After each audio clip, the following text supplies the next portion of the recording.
Ce matin, je faisais un témoignage. Je partais en Corée.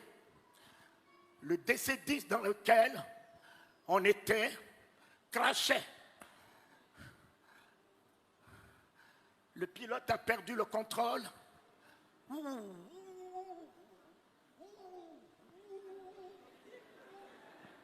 On entend dans l'avion, je vous salue Marie, je vous salue Marie, je vous salue Marie. Des prières partout. Les hôtels, tout le monde par terre. Un petit sommeil m'a pris. Et ce petit sommeil m'a permis de voir un ange debout sous l'avion, tenant l'avion par un seul doigt. Un DC-10 où on était 500, tenant l'avion par un seul doigt. Un autre ange sur l'avion, il a déployé ses ailes, assurant la sécurité de l'avion. Je me réveille et je chante. À toi la gloire, ô ressuscité, à toi la victoire pour l'éternité. À toi la gloire, ô ressuscité. À toi la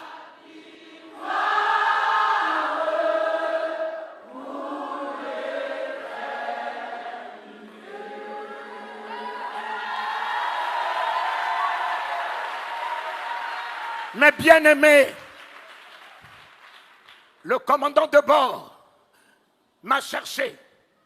On m'a amené au poste de pilotage. Il m'a posé la question, êtes-vous un pasteur, un prêtre? J'ai dit, mais pourquoi? Il a dit, dès qu'on vous a entendu chanter, on nous a redonné le contrôle de l'avion. On nous a redonné le contrôle de l'avion. Mon ami, pour un seul juste,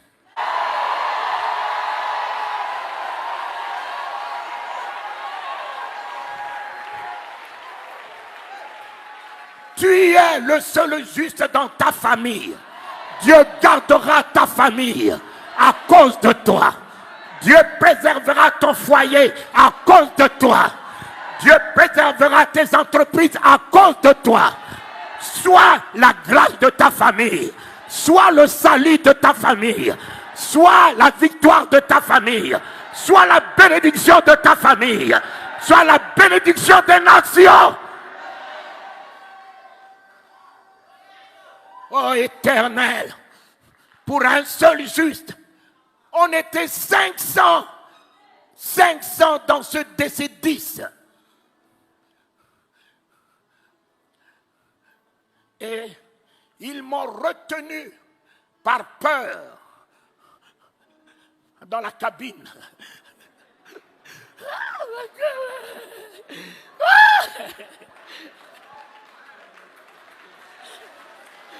Et en arrivant en Corée du Sud, j'allais à la convention de mon frère Yandi Cho. J'étais le seul de la francophonie en 84. Et le commandant de bord me signe 3 chèques en blanc. Il me dit, connaissez-vous la valeur d'un avion? C'est vous qui l'avez sauvé. Connaissez-vous combien l'assurance devait débloquer pour 500 vies qui seraient en péril? Alors, nous savons que vous n'allez pas faire tomber la société. Moi, qui n'avais que $300 dans la poche, Dieu a créé une situation, a mis en mon compte.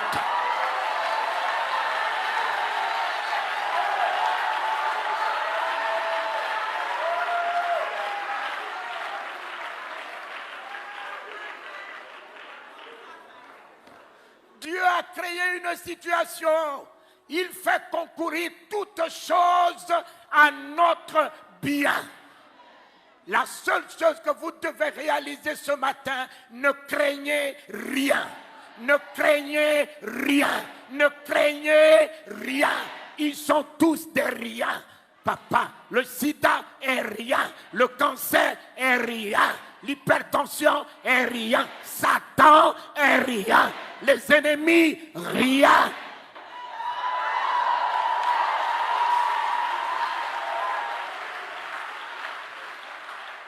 C'est la peur. C'est la peur qui vous déséquilibre. C'est la peur. C'est l'angoisse. C'est l'inquiétude. Voilà la porte d'entrée de Satan. Et si tu fermes cette porte par une foi ferme, Satan ne peut plus rien sur toi. Tu es plus que vainqueur. Parce que le nom de l'Éternel ne pourra jamais nous permettre d'échouer. Le nom de l'Éternel, c'est l'exploit. Le nom de l'Éternel, c'est la victoire. Le nom de l'Éternel, c'est la guérison. Le nom de l'Éternel, c'est la délivrance. Le nom de l'Éternel, c'est l'élévation. Le nom de l'Éternel, c'est le triomphe. Le nom de l'Éternel, c'est la gloire. C'est la gloire. C'est la gloire. Mon Père, le sida ne tiendra point. Le sida a battu la science, mais il ne battra pas le nom de Jésus ce matin. Le cancer a battu la science, il ne battra pas le nom de Jésus ce matin. Alléluia. L'homme qui atteint son apogée face à la mort. L'homme qui ne peut rien face à la mort. Et je me suis souvenu d'un homme. Un homme. On lui a dit que son ami était malade. Il pouvait même envoyer la guérison puisqu'il était lui-même. La guérison était dans sa bouche. Il a attendu que ceci se décompose jusqu'à battre la science, jusqu'à battre les sorciers, jusqu'à battre l'homme. Il est revenu après 4 jours. L'Église n'est-elle pas dans le 4e millénaire? Quelle que soit la déconfiture de l'Église, il revient pour son Église.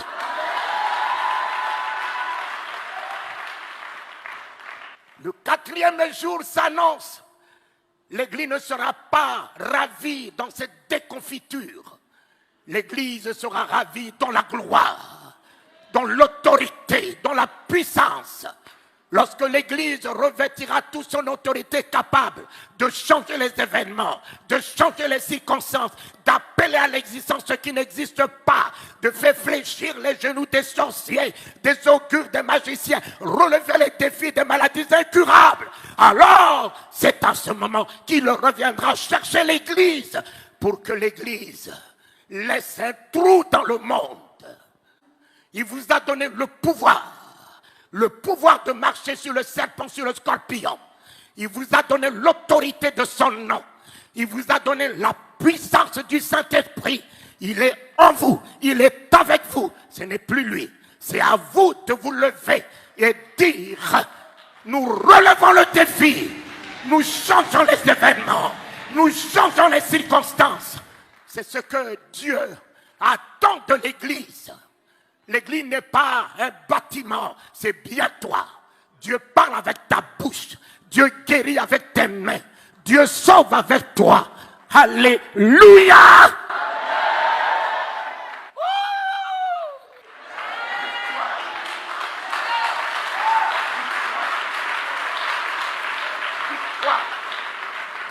Victoire! Victoire! Un homme est venu au chevet de son ami. Il n'avait que la parole. Marthe, montrez-moi là où vous l'avez mis. Seigneur, ne va pas là-bas, il est pourri. Lazare dort. Lazare dort. Quel langage! Quel langage! Nous étions là. Nous l'avons vu mourir. Quel est le genre de ce prophète? Il n'était pas là. Il vient nous dire que Lazare dort. Il dort où? Mon ami, la foi a un langage. L'Église doit avoir un langage. L'Église ne doit pas parler le langage des événements. L'Église ne doit pas parler le langage des circonstances. L'Église doit être au-dessus des événements, au-dessus des circonstances. Tout va bien.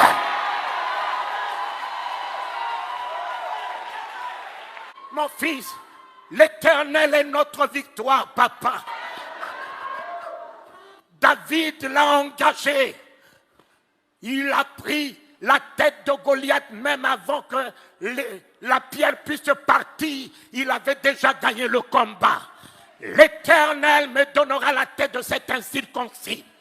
L'Éternel me donnera la tête de cet incirconcis. Je couperai sa tête.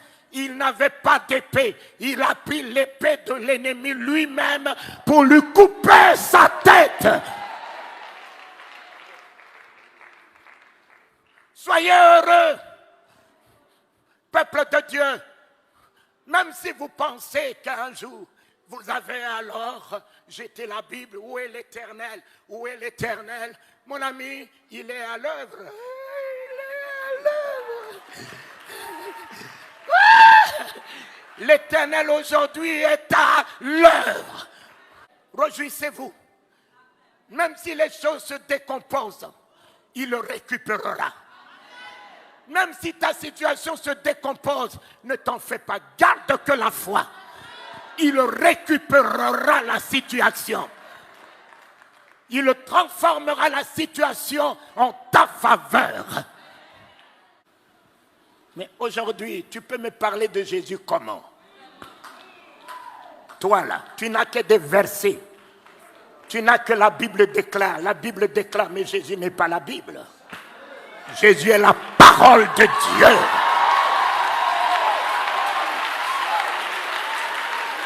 Jésus n'est pas la Bible. Jésus n'est pas la Bible. La Bible déclare quoi? Déclare quoi? Jésus est la parole. La parole de Dieu est un homme. Ce n'est pas un livre que tout le monde utilise, les sorciers utilisent, les maçons utilisent. Mais Jésus n'est pas un parchemin. Il est la parole par laquelle Dieu a créé les cieux et la terre. Faite chair. Elle est venue dans ce monde, un homme. La Bible est pour la tête. Mais la parole de Dieu n'est pas pour la tête. La parole de Dieu se tient à la porte du cœur. Ils ont des grosses têtes, mais ils n'ont rien dans le cœur. Papa, ils ont des grosses têtes, des versets, des chapitres, des prophéties, de ci, de ça. Mais ils n'ont rien dans le cœur. Mon ami, le jour où la parole de Dieu rentre dans ton cœur, tu n'as plus de place pour la haine. Tu n'as plus de place pour la rancœur. Tu n'as plus de place pour la colère. Tu n'as plus de place pour l'hypocrisie. Tu n'as plus de place pour parler du mal de quelqu'un. Tu n'as plus de place pour penser du mal de quelqu'un. La parole de Dieu dans mon cœur est l'amour, est la bonté, est la générosité, est l'humilité, est la grâce, est la compassion. La parole de Dieu dans ma vie, dans mon cœur, est la vie,